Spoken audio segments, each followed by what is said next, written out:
E aí, pessoal, tudo bem? Pessoal, a gente vai começar a falar agora sobre suplementação nutricional. E já adiantando, essa aula aqui, ela vai ser uma aula de apoio, é uma teoria de apoio, para que a gente possa entender como alguns suplementos especificamente funcionam, tá bom? Então, não se preocupem, eu não vou estar dando uma aula de bioenergética para vocês. Isso não é um curso específico para profissionais da saúde, um curso específico de bioenergética, muito menos de nutrição esportiva. Então, o que eu quero oferecer para vocês somente é uma explicação, é uma forma didática que eu achei de explicar algumas coisas sobre o nosso organismo, sobre o funcionamento, principalmente sobre fisiologia do esporte, e que vai ajudar vocês a entenderem melhor mais para frente como funcionam alguns suplementos, tá bom? Então, vamos dar continuidade na nossa aula. Primeiro de tudo, é importante a gente saber o seguinte: o que é energia? E por que a gente vai falar sobre bioenergética? Quando a gente fala bio, de ser vivo, de sistemas vivos, e energético, que seria se referindo à energia, a gente pode definir isso como que os seres vivos obtêm energia, tá? E a gente vai ver que qual que é a definição mais básica que a gente tem sobre energia. O que é energia? Energia é capacidade de realização de trabalho. Então reflita agora comigo sobre uma coisa, tá? Imagina só o seu corpo. Imagina só que esse rapaz aqui é você, mas imagina só que essa pessoa seja você. Então, nesse momento, o que está acontecendo nesse organismo vivo aqui? O coração dessa pessoa não está batendo, o fígado dela não está funcionando corretamente,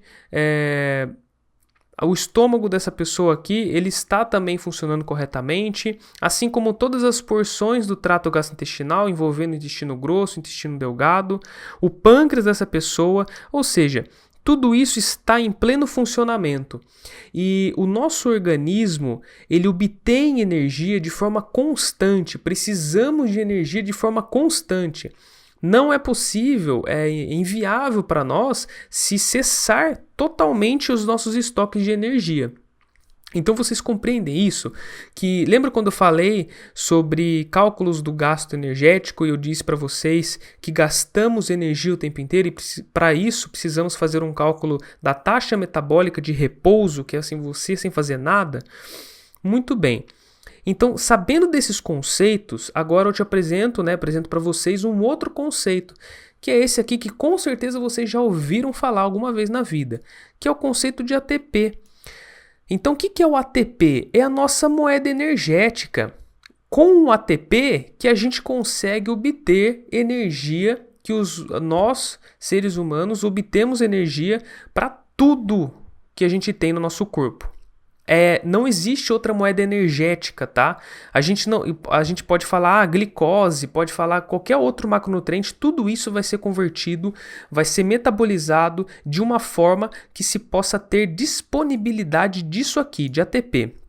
Então, se alguém perguntar para vocês como o corpo humano obtém energia, qual que é o sentido como que se explica isso? O corpo humano tem energia para sobreviver. Você pode resumir que todos os sistemas energéticos, tudo que o seu corpo humano faz para obter energia, se resume em ressintetizar, em fabricar ATP e ressintetizá-lo, ou seja, utilizar o ATP e utilizar formas de estar fazendo novamente mais ATP para que isso possa ser convertido em energia.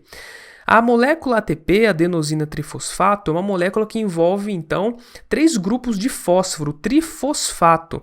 E por que é tão importante? Porque através dessa molécula, através da quebra, mais especificamente da ligação dessa molécula aqui, é que se disponibiliza energia. E através disso que o nosso corpo obtém energia para tudo. Então, um exemplo disso é, claro, a nossa musculatura esquelética. Quando a musculatura está relaxada e quando ela está contraída, a gente vê que quando existe a ação das pontes cruzadas, todas as ações das fibras musculares e das proteínas que fazem parte de toda a organização desse tecido, que é o tecido muscular, quando o músculo se contrai, existe ali, ó, tá vendo o gasto de ATP? Existe ali a participação do ATP. Apenas para ilustrar para vocês o quão importante e o quão necessários é os estoques de ATP, o quão necessário é para o nosso corpo obter essa molécula aqui. Tá legal? Bom, sabendo disso então, né, a gente vai ver que tudo, né, a nossa moeda energética, como eu já havia dito, é essa linda molécula ATP, e que o corpo humano, ele simplesmente, através de biomoléculas, através de qualquer coisa que você tenha de macronutrientes, por exemplo, isso daí se transforma, né? Ele se torna ATP, e através da quebra dessa molécula se obtém energia para todas as funções do nosso corpo. A gente já havia falado isso. Entretanto, né, é muito importante também que a gente, depois que utilizar essa molécula, essa trifosfato de adenosina, tá bom? Essa adenosina trifosfato vai se tornar adenosina difosfato. Porque ao quebrar a ligação dessa molécula com 3-fósforo, ficam 2. E aí o corpo humano ele vai ter que ressintetizar essa molécula para ela ter novamente 3 fósforos. Por quê? Porque o nosso corpo utiliza e obtém energia dessa forma, através dessa molécula com 3 fósforos. Tá joia? E de uma maneira muito simples, muito resumida, não envolvendo outros nomes aqui, é basicamente isso. É isso que é importante que vocês entendam para começar a compreender um pouco o papel da suplementação nutricional no ganho de massa muscular e no ganho de rendimento esportivo. Então, olha só que legal. Não se assustem com esse gráfico aqui, tá bom? Esse gráfico, ele é um gráfico muito famoso nas aulas de bioenergética. E ele resume aqui, basicamente, todas as formas que o seu corpo tem de obter energia, tá? Então, imagina só, tá? Que isso aqui seja um exercício físico. Se você começar a fazer um exercício físico de alta intensidade aqui, né? Ou imagina só que seja simplesmente um exercício físico, existem várias formas, vários meios do seu corpo obter o ATP, tá bom? Aqui, que são essas 4 formas, vamos colocar aqui, tá joia? A gente vai ver que na verdade são 3, mas essas 4 formas. Isso aqui, overall performance, é na verdade a performance geral. Então seria aqui o rendimento esportivo, sendo que aqui você teria muita energia, né? Ó, tá vendo? Percentual de taxa de energia produzida, e aqui é o tempo, tá joia? Que vai se passar. Esse amarelinho, vamos começar a explicar com calma. Ele, tá vendo que está escrito aqui ATP Store? Ele simplesmente é seu estoque de ATP, que já está pronto, já está disponibilizado, tudo bonitinho ali para você estar utilizando. E esse estoque de ATP, ele não foi ressintetizado nem nada, ele está disponível mesmo. O problema é que ele é muito pouco. E se a gente fosse depender apenas dele para fazer alguma atividade física, essa atividade duraria, ele sustentaria essa atividade por apenas 2 segundos. Ou seja, ele tem já disponível, né, uma alta produção de energia, porque ele já está lá disponível. Entretanto, ele não aguentaria nem 2 segundos de atividade física. Não seria possível. Ou seja, o organismo humano tem várias formas de produzir ATP, de conseguir ATP. A segunda forma mais eficiente que a gente tem é o ATP-PC ou ATP-CP, que é o sistema creatina ou fosfocreatina quinase. O que é esse sistema que fala esse nome creatina? Vocês já ouviram falar em creatina, né? Provavelmente um suplemento que chama creatina. É basicamente isso mesmo, é essa mesma molécula do que a gente está falando. Dentro, principalmente da nossa musculatura esquelética, temos creatina. E essa creatina faz o papel de estocar ATP. E quando o nosso corpo precisa de energia, essa creatina, através de uma enzima, apenas uma enzima, disponibiliza a creatina às células. E isso é muito legal, né? Então, simplesmente, a creatina estoca o ATP. E aí chega uma enzima e disponibiliza. Mas aí, eu falo para vocês que isso só depende de uma enzima só, tá? Para acontecer. E o que isso quer dizer? Que é um sistema muito rápido, tá? Entretanto, é um sistema que é muito rápido, né? Veja o roxinho aqui no gráfico, é muito rápido, muito potente, produz muita energia em pouco tempo, mas acaba fácil também. Então, da mesma forma que ela produz muita energia, também acaba fácil. O que isso quer dizer para nós, se a gente for traduzir? Que esse sistema, que a gente gasta creatina, tá? De uma forma em que, principalmente em exercícios, em atividades de curta duração, em até 10 segundos. A gente esgota os nossos estoques de creatina, tá? Não estou falando esgotar de forma a acabar todos, tá bom? Que existem os processos de ressíntese também, para que esse ATP volte a pertencer, né? Essa molécula fique ali na creatina muscular, intramuscular, e volte a estar biodisponível de novo para ser utilizada, tá bom? O que a gente quer dizer é que é o seguinte, esse sistema aqui, ele também, né, chamado de ATP-CP, ele é um sistema que depende apenas de uma enzima e que ele não depende também de oxigênio. Por isso que chama um sistema anaeróbio. E por isso que também chama anaeróbio alático. Por que alático? Porque não existe produção de lactato. A gente vai ver aqui que existe outro sistema que é muito semelhante, que também é anaeróbio, que não depende de oxigênio, porém aqui a gente tem produção de lactato. Nesse aqui não tem lactato, tá bom? Então, resumindo tudo de novo, a gente tem quais são as formas que o nosso corpo tem de obter energia. Agora vamos pensar numa atividade física. Tá? Os estoques de ATP, o ATP Store, que é aquilo que já está no seu organismo, que ele já está disponível ali, só que ele, né, ele até produz uma grande quantidade de energia, né, afinal ele já está produzido, né, na verdade, porém ele não consegue sustentar a atividade por mais de 2 segundos. Em contrapartida, a gente tem o nosso sistema ATP-CP muito forte, muito potente, muito rápido, porque só tem uma enzima participando aqui.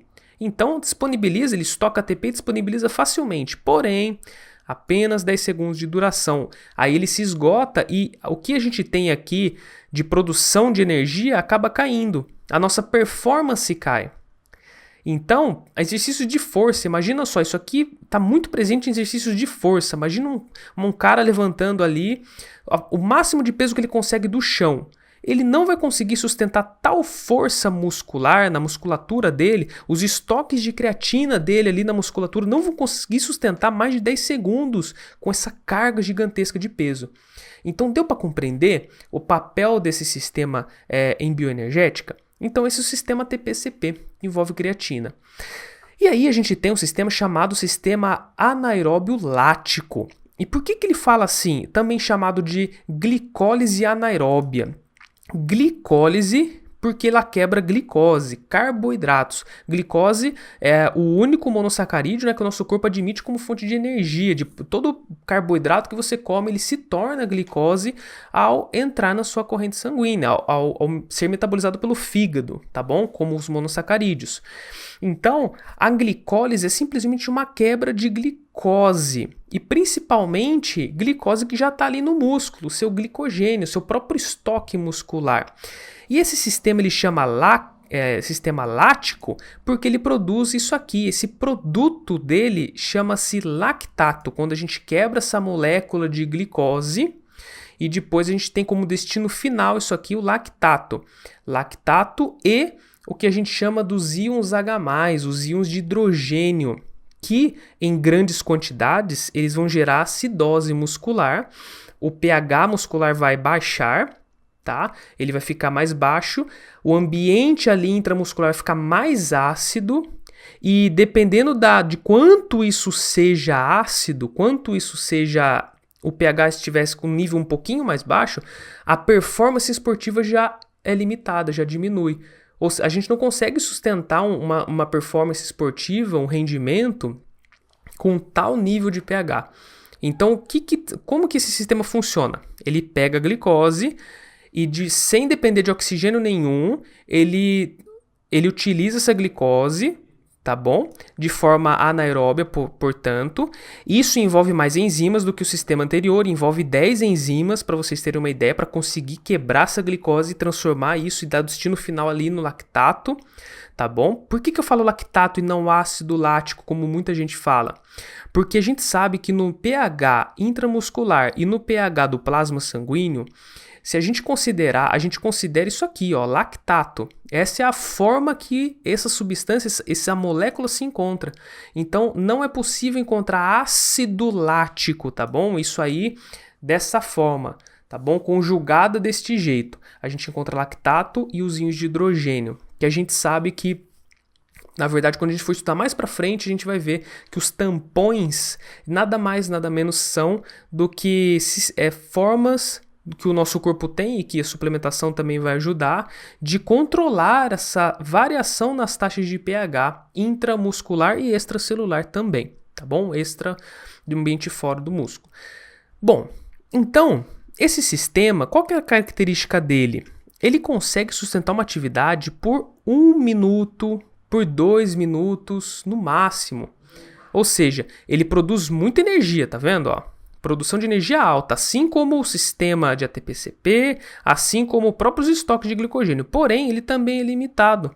É um sistema que ele não é tão potente se a gente comparar com o ATP-CP. Não é tão potente assim. Ó, ele não consegue chegar num pico de produção de energia tão alta. Tá bom? Por isso que, se um cara levantar o máximo de peso que ele conseguir, usar o máximo de força, o sistema que ele vai estar utilizando é esse aqui de cima. O que vai predominar é esse aqui. Não existe no músculo também, né, um outro mito, esse negócio de ativar um sistema, desativar outro, tá? Isso não existe. Não é porque depois de 10 segundos a gente vai começar a utilizar esse sistema. Todos funcionam ao mesmo tempo. O que acontece é que em determinadas atividades, um predomina sobre o outro, tá bom? Um é o predominante. Tá, joia? Um acontece mais do que o outro. Afinal, a gente tem aqui várias coisas funcionando ao mesmo tempo. É assim que o nosso corpo funciona. Não existe o on e off dos sistemas. Tá bom, pessoal. Então a gente viu que existem os estoques de ATP, que existem também o ATP-CP, o sistema ATP-CP, e que também existe o sistema de lactato, né, de produção de lactato, que é o sistema anaeróbio lático. Tá, joia? E a gente vai ver também que existe o sistema aeróbio, porque até então a gente não usava o oxigênio. E agora a gente vai introduzir uma organela celular que é muito importante e sabe utilizar o oxigênio da melhor maneira possível, que chama-se mitocôndria. Então, aqui que vai acontecer o sistema aeróbio. E esse sistema oxida, vamos colocar entre parênteses, queima qualquer tipo de substrato. Ele queima gordura, ele vai queimar carboidrato, vai queimar proteína, tudo em prol da produção de energia, tudo em prol da produção de ATP. E o sistema aeróbio, olha como vocês podem ver, ele pode durar o quanto for necessário, porque a gente sabe que ele, no final das contas, envolve a oxidação de gorduras.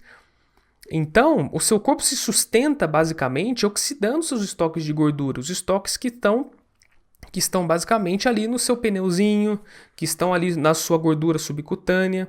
Então, esses estoques vão ser utilizados por esse sistema aqui, tá joia? Por isso que quando eu falo para vocês que os sistemas acontecem todos ao mesmo tempo, isso é muito importante para compreender, porque muita gente interpreta isso de forma errada. Pensa assim, sendo assim, por isso que a gente só consegue queimar gordura em baixa intensidade, né? Não é bem assim, pessoal. A gente consegue queimar gordura em alta intensidade também, porque a gente gasta mais energia, produz mais energia, existe mais gasto calórico naquela atividade. Porém, o sistema predominante em atividades de baixa intensidade é o sistema aeróbio. A gente sabe que o sistema aeróbio, o sistema oxidativo, ele tem uma maior oxidação de lipídios, de gorduras. Tá legal? Portanto, então, a gente viu que existe esses sistemas muito bonitinhos aqui, o sistema ATP-CP, o sistema de anaeróbio lático e o sistema aeróbio. Agora, para vocês entenderem mais uma vez de uma forma mais didática, a gente pode comparar isso como um carro. Quando a gente engata a primeira marcha do carro, sabe? A primeira marcha é o nosso sistema ATP-CP. É uma marcha muito forte que produz muita energia. Entretanto, é uma marcha que não consegue te levar por grandes distâncias assim. Olha, só até 10 segundos. Ou seja, o próprio carro, o seu próprio corpo vai pedir que você utilize outro sistema depois desse tempo.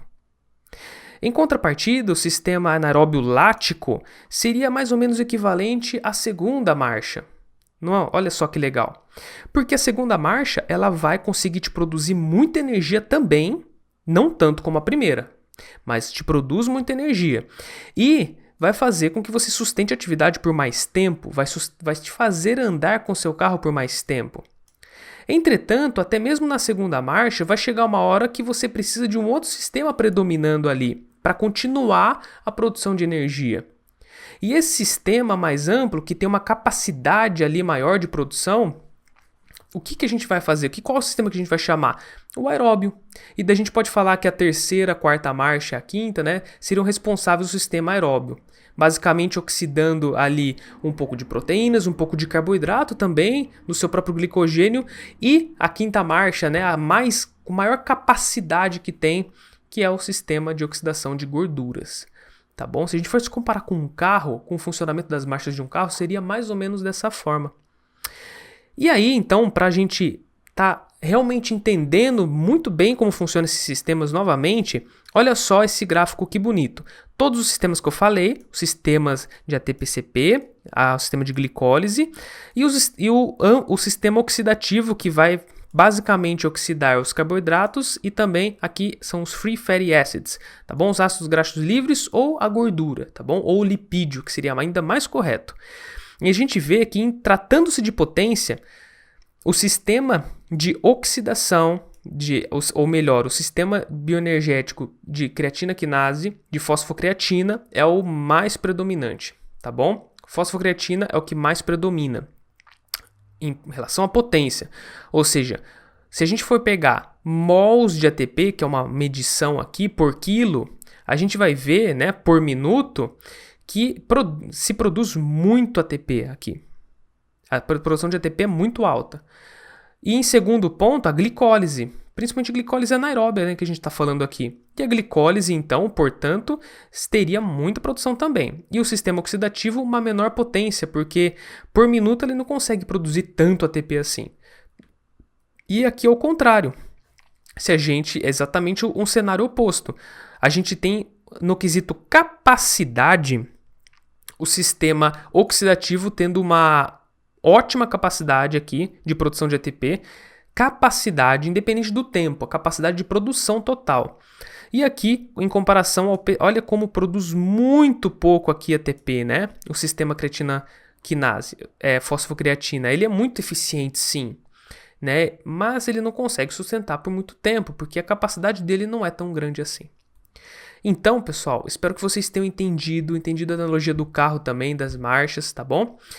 Estudem para a próxima aula. Muito importante que vocês vejam o material, que vocês releiam o material também. Eu sei que essas aulas de teoria de apoio, elas são um pouco descontextualizadas da proposta do curso, que é não introduzir tanta teoria assim. Só que é impossível a gente entender o funcionamento de alguns suplementos e falar sobre eles, entender o papel deles no ganho de desempenho e provavelmente no ganho de massa muscular também, sem antes entender como o nosso corpo responde, funciona e como ele faz para obter energia em uma atividade física, tá bom?